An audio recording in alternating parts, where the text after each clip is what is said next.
Hello and welcome back to a session in which we will discuss forecasting of working capital in seasonal businesses. You may remember from an earlier session where we defined working capital as the amount of money a business needs to take care of day-to-day activities such as buying raw materials, paying wages, paying electricity bills, etc. We also saw that required working capital for a period depends on 4 factors. These are level of inventory, costs, credit given and credit taken. We then looked at a formula for forecasting working capital which is based on the forecasted cash flows in a business. Here's a reminder about the formula.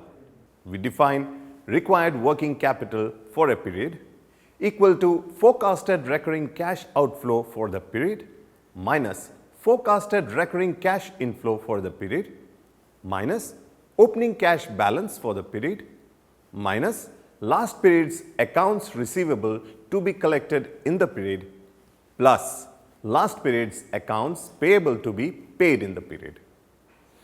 The formula involves recurring cash inflows and outflows.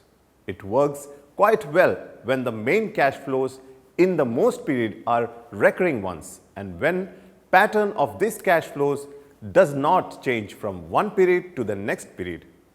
But for seasonal businesses, the pattern of cash flows changes substantially from one period to the next one. This is mainly because the non-recurring cash flows play a big role as they change substantially during certain periods. So, the approach we take for seasonal businesses is slightly different and the formula also needs a small modification. Seasonality in businesses can come due to many reasons. The most common reason is due to seasonality in raw materials. For example, in a mango pickle business, raw mangoes which are raw material for the pickle are available cheaply during early summer months. Let's use this example of a seasonal business and then modify the formula through a simple analysis of cash flows. Lina is the owner of a recently established business that specializes in making and selling different types of mango pickles. It is December and she is planning for the next year. Specifically, she is preparing a forecast for the required working capital. She analyzes recurring cash inflows and cash outflows for a typical month. Based on her analysis, she knows that the business needs rupees 20,000 as the required monthly working capital for an average month. She already has about rupees 20,000 in the business bank account for required working capital. This amount will take care of the working capital requirement of January and February since they are average months in the business. But she knows that certain non-recurring cash flows will have to be considered for some of the months in the coming year. Raw mangoes are the main raw material for the business. These are available cheaply in March. So, in that month, the business will have to buy and pay for most of the raw materials for the entire year's production. Additionally, the business will also need to buy bottles to store and sell pickle. She estimates that this means an additional cash outflow of rupees 25,000. But raw mangoes have to be processed and pickle has to be made immediately, so she can't store raw materials for more than a few days. Hence, in April, she will have to buy some more raw material to take care of the remaining production. In that month, she is also planning to hire a part-time worker for 2 months to manage the workload. This will increase cash outflow by rupees 15,000. In May, the production of pickles will be over and there will be no need to buy raw material. But on the other hand, she will need another part-time worker for 1 month to do bottling and packing. This means the cash outflows of May will be similar to that of April. From June onwards, the workload will reduce and the cash flows will be similar to an average month's cash flows. Based on this analysis, Leena concludes that the required working capital for March, April and May will be rupees 45,000, rupees 35,000 and rupees 35,000 respectively. This year, the business was not prepared well and hence did not benefit from the holiday season, which starts in October and finishes in early January. But Leena wants to be better prepared next year. So, in September, she plans to spend on some storage equipment and display material. This will cost about rupees 5,000. October to December are festival months, full of exhibitions. She plans to set up stalls in those exhibitions, and the new storage equipment and material such as banners will help her to do that. She will also need to pay wages and bonus payment to part-time helpers and also have to spend some money on transportation. This will mean cash outflows of rupees 15,000 per month over and above the regular ones. But on the other hand, she will have about rupees 25,000 worth of additional monthly cash sales. Hence, there will be an overall reduction in the required working capital.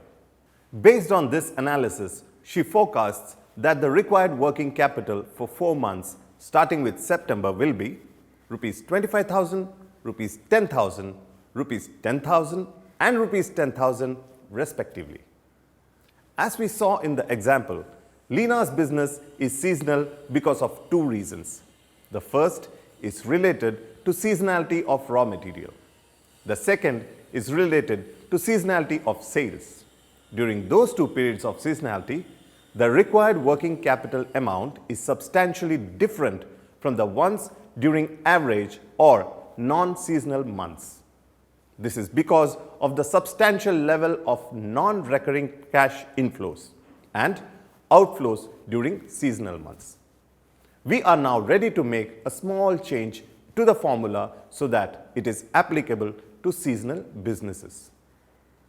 We can define required working capital for a period equal to forecasted recurring and non-recurring cash outflow for the period minus forecasted recurring and non-recurring cash inflows for the period minus opening cash balance for the period minus last period's accounts receivable to be collected in the period plus last period's accounts payable to be paid in the period.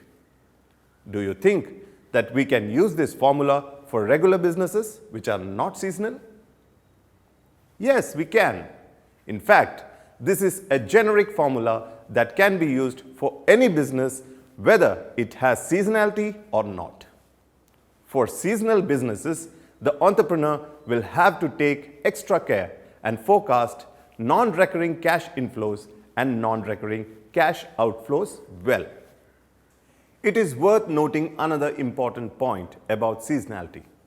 In our example, the seasonality caused changes in cash flows from month to month. But there are some businesses where seasonality is felt even within a week. A good example is a restaurant business. In such businesses, often the sales are much higher over the weekend, resulting into higher forecasted cash inflows on Saturdays and Sundays.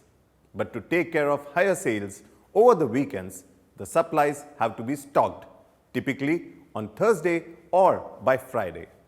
So, cash outflows are much larger on those days.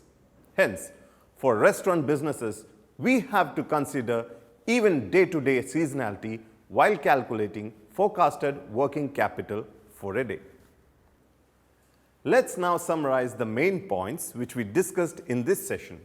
We began with a formula involving recurring cash inflows and outflows to calculate required working capital. We realized that this formula works quite well when the main cash flows in most periods are recurring ones and when pattern of these cash flows does not change from one period to the next period. But when we took an example of a seasonal business, we realized that non-recurring cash flows for certain months can be quite substantial. So, we redefined the formula to calculate required working capital using recurring as well as non-recurring forecasted cash flows. We also noted an important point that seasonality may even be felt within a week and not just within a year. Those were some of the important concepts related to forecasting of the required working capital for seasonal businesses.